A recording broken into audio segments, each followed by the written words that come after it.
Bonjour lecteurs de notre chaîne YouTube et aux membres du forum de rcmag.com. Alors on se retrouve pour une nouveauté, ça vient de sortir, c'est le Thunder Dragon de chez Tamiya, hein. Donc c'est un tout-terrain, un dixième 4x4 donc qui est à monter. Alors quand je dis nouveauté, c'est à moitié vrai. Disons que c'est la reproduction, hein, qui vient de ressortir, mais la voiture en fin de compte à la base elle date de 1988, elle est sortie en 1988, c'est une voiture qui a eu beaucoup de succès, ça fait partie un peu des, qu'on peut appeler un peu les légendes de la voiture RC, hein, des voitures qui ont marqué l'histoire de notre loisir. Et c'était une voiture un peu dans les 4x4 Tamiya, c'était un peu celle qui était un peu économique, vous allez voir, de conception. Il y avait notamment un mono-amortisseur devant, ça c'était un moment un peu la mode. Et moi j'ai fait une course avec cette voiture parce que à cette époque-là, quand c'est sorti, pour ceux qui l'ont connu avec le regretté Jean-Louis Audubert, hein, le magasin Chrono Racing à Paris. Et on était toute une bande de glaiseux du club de Montreuil, du RC 94, tous ces clubs-là. L'hiver, on faisait des courses un dixième pour se faire la main. Alors, disons que maintenant, ça se fait moins parce que maintenant, le 1 dixième, c'est devenu beaucoup plus technique, beaucoup plus sérieux. Là, c'était franchement de la rigolade. On pouvait y aller avec des voitures loisirs, faire les compétitions avec ça. Maintenant, c'est devenu complètement différent. Si on vient avec une voiture loisir sur une compétition de 1 dixième, je sais pas comment. Enfin voilà, c'était pas du tout le même état d'esprit. Donc voilà, on court avec ce genre de voiture. Et comme c'était la moins chère des 4x4, moi j'avais pris ça, j'avais testé sur une course. Alors j'avoue que ça allait pas très bien parce qu'il y avait avec ce mono amortisseur devant, ça faisait une tenue de route un peu bizarre. Sauf que là, comme d'habitude, hein, parce que c'est une réédition et Tamiya est vraiment spécialiste de ça, ils font beaucoup de rééditions des voitures qui ont fait l'histoire de notre loisir, mais ils les rééditent toujours avec des améliorations. Ça veut dire, ça garde le même look, tout ça, mais il y a des améliorations. Et là, j'ai vu notamment qu'ils ont mis une barre anti-roulis. Je suis pas sûr qu'à l'époque, il y avait une barre anti-roulis. C'est ça qui devait poser problème. Donc ça, c'est une voiture au niveau tarif qui se situe à peu près à 180 euros. Alors ça, c'est Modélisme 34 qui me l'a passé pour que je puisse vous le présenter. Et il se peut que je craque. Au début, j'ai dit, ouais, tu me l'amènes, je ferai juste une présentation. Mais il se peut que là, pour l'instant, j'ai pas le temps. Mais pour cet hiver, j'ai bien envie de m'en remonter un parce que ça, c'est vraiment des voitures hyper sympas à monter. Alors, c'est sûr que c'est pas, si vous voulez des grandes performances, tout ça, c'est pas l'idéal, mais pour rouler, pour se faire plaisir, voilà, c'est vraiment l'esprit un peu maquette, mais maquette roulante. Et je crois que la carrosserie en plus elle est peinte, il y a les amortisseurs hydrauliques d'origine, donc le tarif il est cohérent par rapport à des voitures comme par exemple les TT02 ou certaines voitures comme la Plasma 2 qui est aussi un tout-terrain un dixième à monter en kit, parce que ça c'est intéressant. C'est le fait que ce soit en kit qui est aussi intéressant, parce que maintenant, des voitures à ces tarifs-là, souvent on les a en RTR. Bon, c'est quand même, quand on veut débuter, par exemple, c'est pas la meilleure manière de débuter pour apprendre vraiment ce que c'est la micromécanique, pour l'entretien des voitures, tout ça, c'est quand même intéressant de la monter. Donc ça, c'est vraiment, ça s'adresse à qui ça? Ça s'adresse aux nostalgiques de cette époque, hein, qui ont eu cette voiture ou qui étaient mômes et qui auraient bien voulu l'avoir, à ceux qui collectionnent un peu les Tamiya, parce qu'il y en a beaucoup que Tamiya, c'est sûrement la marque qui est la plus collectionnée. Il y en a qui montent quasiment tous les kits. Ceux qui veulent une voiture originale, voilà, donc ouais, parce que la carrosserie, c'est vraiment typique des années 80, avec un look hyper futuriste. Alors, à savoir qu'il y a le pilote hein, qui est inclus dedans, donc on peut faire quelque chose d'assez sympa. Et ça, on est quasiment tranquille, je pense qu'il y a très peu d'options qui existent pour cette voiture. Les rééditions, à savoir que souvent c'est limité dans le temps, ils en font pas pendant, ils vont pas la rééditer pendant 10 ans. Des fois même ils font une édition et après il n'y a plus rien. Donc ça devient quasiment assez rapidement des collectors. Donc c'est vrai que moi il y a des chances que j'en commande une en fin de compte à Cyril et je fasse le montage. C'est vrai que tout à l'heure j'y réfléchissais, mais j'en ai une autre à monter, hein. J'ai le Bajabug, enfin il y a 3-4 rééditions un peu récentes de chez Tamiya que j'aimerais bien avoir. Alors après c'est compliqué de pouvoir tout faire. Allez, ce que je vais faire déjà, c'est qu'on va regarder la boîte de plus près et après on va l'ouvrir. Alors regardons de plus près cette boîte. Alors déjà le premier truc, hein, comme d'habitude, c'est marqué sur les modèles export, ils rajoutent un petit autocollant. Donc il y a le moteur et le contrôleur qui sont livrés avec et ça c'est Très bien, donc faites attention, hein, vous faites pas avoir parce que sur le côté de la boîte, comme on va le voir juste après, c'est indiqué qu'il faut le contrôleur. Non, il est inclus. Alors, on voit que c'est une voiture de 1988, une réédition. Là, il y a marqué que c'est pré-peint, apparemment. Bon, on va voir ça. Ça, ce serait plutôt pas mal, hein, si la déco, elle est déjà faite. Là, on a une vue, donc c'est bien marqué réédition 2021, donc c'est bien une nouveauté. Et donc, hein, pour les collectionneurs, faites quand même attention de pas trop attendre si vous en voulez une, parce qu'on ne peut jamais garantir qu'ils vont faire ça bien longtemps. Là, je me suis fait avoir notamment sur... il y a longtemps que je voulais un buggy champ, hein, et ben, malheureusement, alors j'ai réussi à en récupérer un, mais enfin, je voulais faire une version vitrine et une version pour rouler. Et là, j'ai péniblement réussi à en récupérer un, mais maintenant, c'est devenu introuvable. Donc là, on a une vue de la transmission. Et on voit par rapport aux voitures modernes, hein, donc l'implantation, elle est quand même différente, hein, du moteur, parce qu'il est en position transversale, alors que d'habitude, c'est en position longitudinale. Pareil, la batterie, elle est en position transversale. Et on voit que si, comme sur les TT02, par exemple, vous avez un arbre de transmission avec une couronne des pignons coniques, hein, pour la transmission, mais derrière, il y a une cascade de pignons. Donc le rendement, c'est sûr qu'il était moins bon que sur des voitures dites modernes. Voilà, c'est surtout ça qui faisait la différence. Et là, on voit vraiment, il y a deux amortisseurs hydrauliques, hein, d'origine, ça c'est très bien. Et à l'avant, il y en a un. Voilà. Donc, on a la vue de la voiture, hein. Donc, je pense qu'on aperçoit la barre anti-roulis. Alors ça, c'est très bien. Moi, je pense qu'elle n'existait pas à l'époque. Et c'est ça qui posait problème, hein. Donc, à chaque fois, toutes les rééditions, il y a toujours des améliorations dedans. C'est un peu la même chose chez Kyosho, d'ailleurs, hein, avec les Scorpions, les Beetle. Là, on voit qu'il y a un look de la carrosserie qui est quand même assez spécial, hein. C'est vraiment typique des années 80. Voilà, c'est ce qu'on faisait un peu la vision du futur des voitures, hein, des buggy, donc avec une grande partie transparente. Et là, vous avez le pilote, donc ça permet de faire des décorations. Alors même si la carrosserie n'est pas hyper réaliste, mais au moins on peut faire, si on peint bien le pilote, on peut faire un truc quand même qui est assez sympa. Comme d'habitude sur le côté, on a une vue de la voiture, hein. Vous voyez le look un peu avec des triangles bleus. C'est un châssis un peu baignoire, hein. Vous voyez la position quand même de la batterie qui est un peu particulière. Donc tout ce qui est transmission, bien sûr là-dessus, ça prend pas mal de place. Donc voilà, ça n'a rien à voir quand même avec le look des jantes aussi, hein, qui est vraiment spécifique à cette époque. Donc c'est un petit parfum de nostalgie que j'aime bien. Et juste à côté, qu'est-ce qu'on a? Alors là, il parle des roulements. Alors on verra s'il y a vraiment. Alors si il n'y a pas les roulements, ben, je proposerai à Cyril de lui faire des kits roulements économiques, hein. Il y a marqué le nombre de roulements qu'il faut. C'est roulements tout à fait classiques. Alors si jamais vous voulez ce genre de voiture, prenez les roulements avec, hein. Je vais tout de suite voir. Dès que j'aurai déballé, je vais voir avec lui pour lui proposer de le faire. Ça rendra, je pense, service. Parce que si on le monte, s'il n'y a pas les roulements, des fois. Ils les indiquent là, mais dedans, ils y sont. Alors, il faudra se méfier. Mais s'ils y sont pas, moi, je vous conseille, et surtout avec des voitures qui ont des transmissions un peu compliquées comme ça, faut absolument tout mettre sur roulement. Là, on voit les amortisseurs hydrauliques, mais là, c'est pour ceux qui voudraient mettre des versions alu, ça sert à rien. Et là, les cardans homocinétiques. En fin de compte, je pense que ça, c'est des cardans qu'il y a sur d'autres voitures. Il n'y a pas vraiment d'options, je pense, qui sont vraiment spécifiques à cette version. C'est une réédition, hein, c'est pas fait pour être méga customisé. Alors de l'autre côté, on retrouve ce qu'il faut pour la faire rouler la voiture, ce que je vous disais, hein, là il montre le contrôleur, mais il est inclus dans la boîte, donc il ne faut pas en tenir compte. Donc il vous faudra bien sûr la radio, le récepteur, un cerveau. Alors ça pareil, si vous avez besoin de conseils pour ce type de voiture, n'hésitez pas, hein. Et vous avez bien sûr besoin d'une batterie. Alors là, il faudra bien regarder un peu ce qui monte dedans.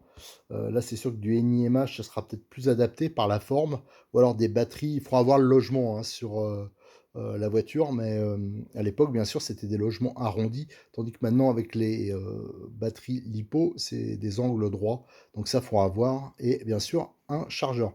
Alors de l'autre côté, on a de nouveau une vue de la voiture, hein. Donc là, c'est pour son implantation générale, hein. Vous voyez, la transmission, en fin de compte, elle prend pas mal de place, comme il y a une cascade de pignons. Le moteur, il est un peu caché. Et donc pour la partie variateur, cerveau, tout ça, c'est vrai qu'il reste peut-être pas énormément de place. Mais comme maintenant on a des mini récepteurs sur la voiture, en 1988 les récepteurs étaient énormes, hein. Donc il y a sûrement quand même possibilité de faire une implantation facile. Allez, ce qu'on va faire maintenant, c'est qu'on va ouvrir la boîte. Alors, voilà ce qu'on découvre à l'ouverture de la boîte. Alors, vous voyez, c'est vraiment même la présentation, elle est comme à l'époque, hein. Donc c'était toujours avec, la boîte qui était séparée en 2 parties, avec d'un côté la carrosserie, les pneus, je pense qu'il y aura aussi le châssis et là, tout ce qui est, les grappes et là, il y a normalement tout ce qui est visserie, moteur, le contrôleur dans le coin. Vous voyez, donc c'est vraiment spécifique. Alors le premier élément qu'on voit, que je vais sortir tout de suite, ouais, d'ailleurs il est sur un support, c'est ah ouais, d'ailleurs, c'est une belle pièce, hein, c'est sympa. C'est la carrosserie. Alors la carrosserie, ce qui est bien, c'est qu'elle est peinte, voilà, comme on voit ici. Donc quand vous regardez le prix que je vous donnais, si vous retirez déjà le prix de la bombe de peinture, ou même des 2 bombes de peinture qu'il faudrait, bah, vous allez voir tout de suite, vous faites une économie d'une quinzaine d'euros, hein, vite fait. Et en plus, il n'y a pas à s'embêter parce que là, c'est parfaitement peint. Et regardez l'immense vitre, elle est incluse dedans. Elle est, ouais, ça, c'est par contre nickel. Donc là, ça, on va pouvoir faire quelque chose de vraiment sympa. Là, je suis content parce que ah ouais, bon, bah, je vais m'en prendre une finalement. Je craque. Alors c'est vrai que j'aurais bien voulu le décorer comme on veut, hein. Il y a sûrement moyen d'avoir les carrosseries peut-être à part à peindre. Mais là, c'est vrai que c'est tellement pratique, c'est tellement bien fait. Et les trous en plus sont déjà percé pour la fixation. Alors ça, c'est très bien, nickel. Là, on a alors, les premières grappes. Hein. Alors je rappelle, hein, Tamiya, c'est toujours des systèmes de grappes. Hein. Tamiya, à la base, c'est un fabricant de maquettes. Donc ils font toujours les grappes A, grappe C, grappe D. Ils ont repris le même principe. Et tous les éléments, toutes les pièces sont numérotées. Donc ça correspond à des numéros sur la notice. Donc voilà, ça aide beaucoup le montage. Donc là, on a les tirants de suspension, on a toute la triangulation. En bleu, les supports d'amortisseurs, des colonnettes, là, des renvois de direction. Voilà, on a tout ça sur ces grappes. Alors attention, attention avec ces voitures. Les rééditions, faites gaffe quand même pour tout ce qui est pièces détachées. Alors souvent c'est des voitures quand même relativement solides, tout ça, mais vous amusez pas à monter. C'est vraiment des voitures pour le plaisir de monter, le plaisir de rouler comme à l'époque. Mais imaginez pas mettre des trucs monstrueux là-dessus, parce que si vous les abîmez, tout ce qui est pièces détachées, des fois, c'est pas assuré très très longtemps. Alors j'ai pas vérifié, hein, je vous dis ça, mais j'ai déjà eu le cas. Donc je m'étais pris un peu de pièces d'avance, mais méfiez-vous quand même. Là, on a les pneus. Oh là, les pneus vraiment comme à l'époque, avec des gros picots comme ça. Donc ça, c'est quand même sympa, hein. Ça, c'est, j'aime bien. En plus, il y a des pneus avant et arrière, hein. Il me semble qu'il y a des pneus plus ou moins étroits. Donc ça, c'est bien. Après, qu'est-ce qu'on a? Le gros pare-choc pelle à tarte. Alors ça, c'était sur plein de voitures comme ça. C'était, il y avait le pare-choc qui faisait protection du châssis en dessous. Et en plus, vous voyez, il était extrêmement large, hein. Voilà, on appelait ça les pelles à tarte. Euh, C'était, ah oui, là vraiment, ah, ça me rappelle des souvenirs. Là, on a tout ce qui est carter de transmission. Je pense qu'il y a les carters avant et arrière, hein. Donc là, tous, ils sont inclus dans cette grappe. C'est pour ça qu'il y a, comme il y a beaucoup de roulements, beaucoup de frottements, c'est vraiment important de mettre d'entrée les roulements. Alors là, je pourrais pas vous dire la référence. Je vais essayer de voir ça. Je vais aller, avant de finir la vidéo, je vais contacter Cyril et je vais voir pour essayer de vous donner une référence avant la fin pour la grappe, enfin, genre la référence pour le kit roulement complet. Ça, on va le faire parce que je vois, là, je pense, il ne le propose pas en option ni rien. Donc, je vais lui proposer de le faire hein, parce que moi, ça me semble important quand on achète ce type de voiture de faire un montage nickel d'entrée. Donc là, on a la grappe avec les moyeux de roues. Alors, les roues, apparemment, la fixation, c'est comme à l'époque, c'est spécifique. Mais on pourra après modifier ça, hein, remettre des moyeux standards. Là, on a les porte-fusées arrière, on a les étriers. Donc voilà. Après, ici, on a les jantes. Alors, vraiment spécifiques à cette époque-là. Alors là, je regarde pour les fixations, ouais, c'est spécifique. Donc les jantes, c'est vraiment la reproduction comme à l'époque.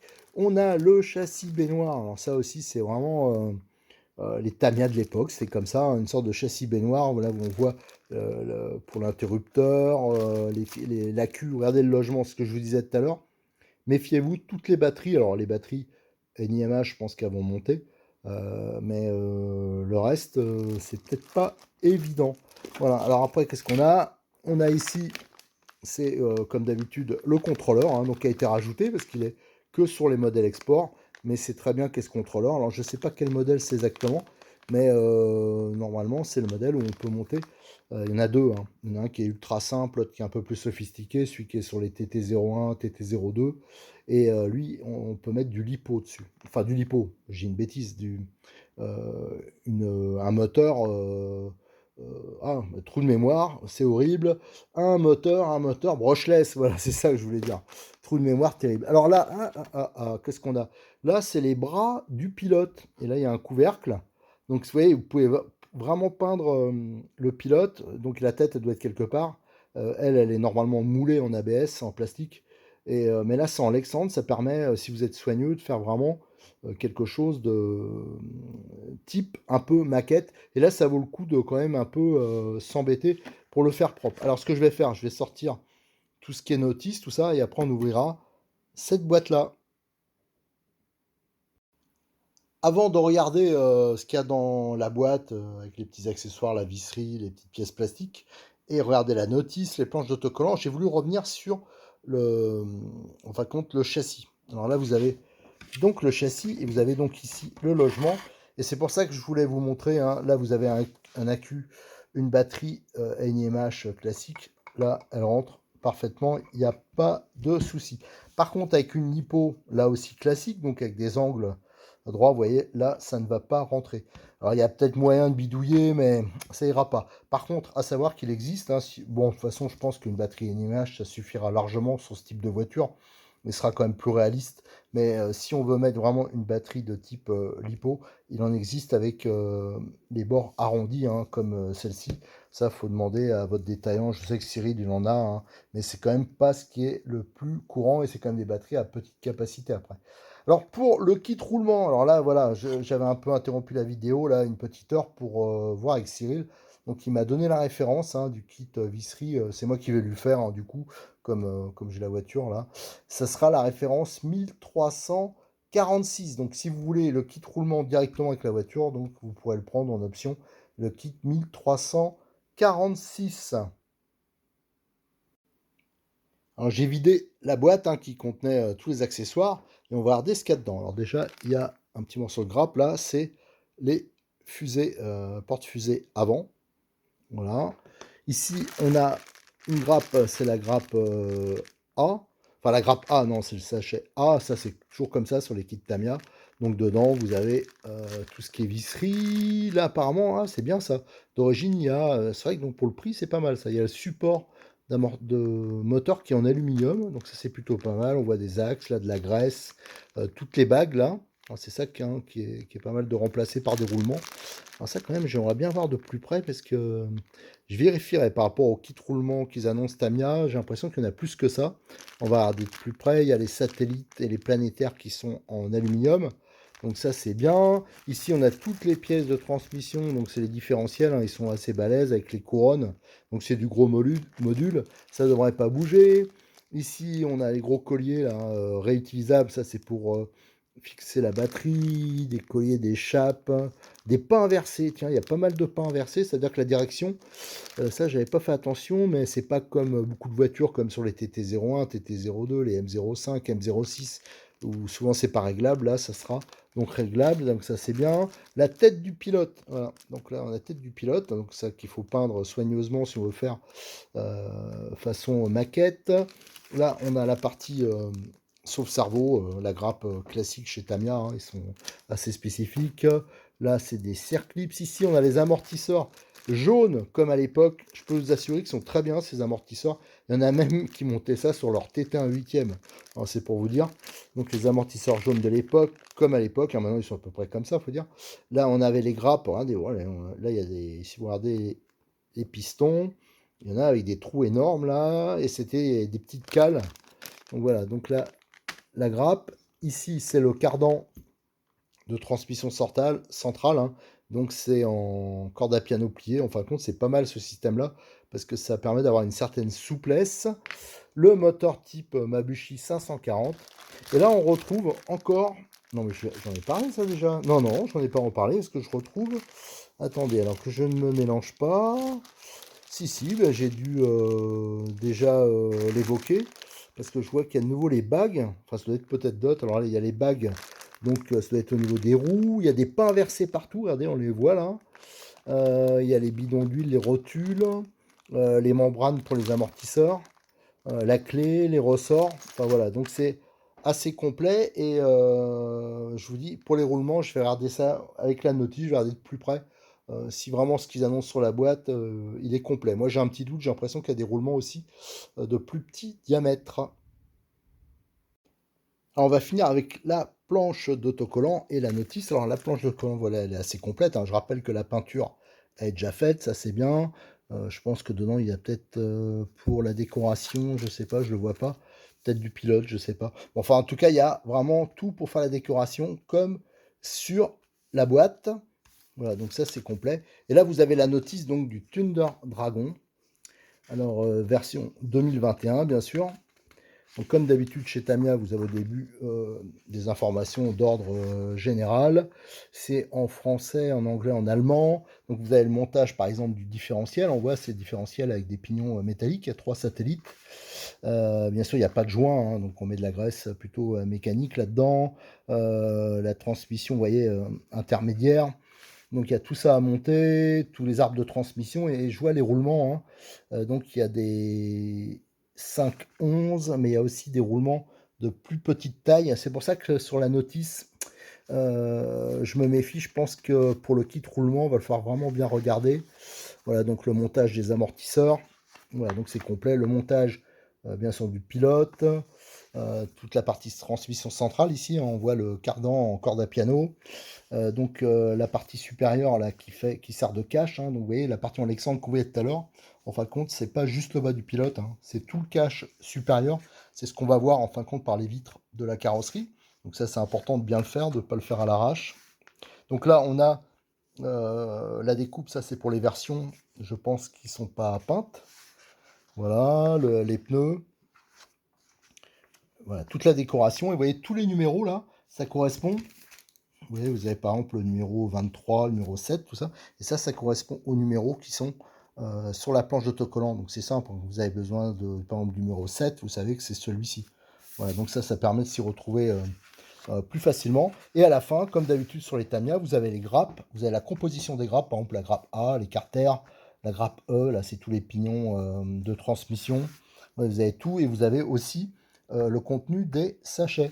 Voilà, avec les cardans. On voit qu'il y a des pas inversés, donc ça doit être, je pense, pour la direction. Toutes les rotules, toutes les pièces. Voilà, donc vous avez le kit bien complet. Donc je pense que c'est une voiture quand même qui est assez... qui est sympa. Moi, je pense que je vais m'offrir ça. Je pense, je montrerai ça peut-être en décembre, un truc comme ça. Mais ça, je vous ferai le montage, ça c'est sûr. Alors, je me ferai sûrement une voiture pour rouloter, hein. Mais voilà, je garderai sûrement le moteur d'origine. Enfin, deux boîtes, hein, on la montera.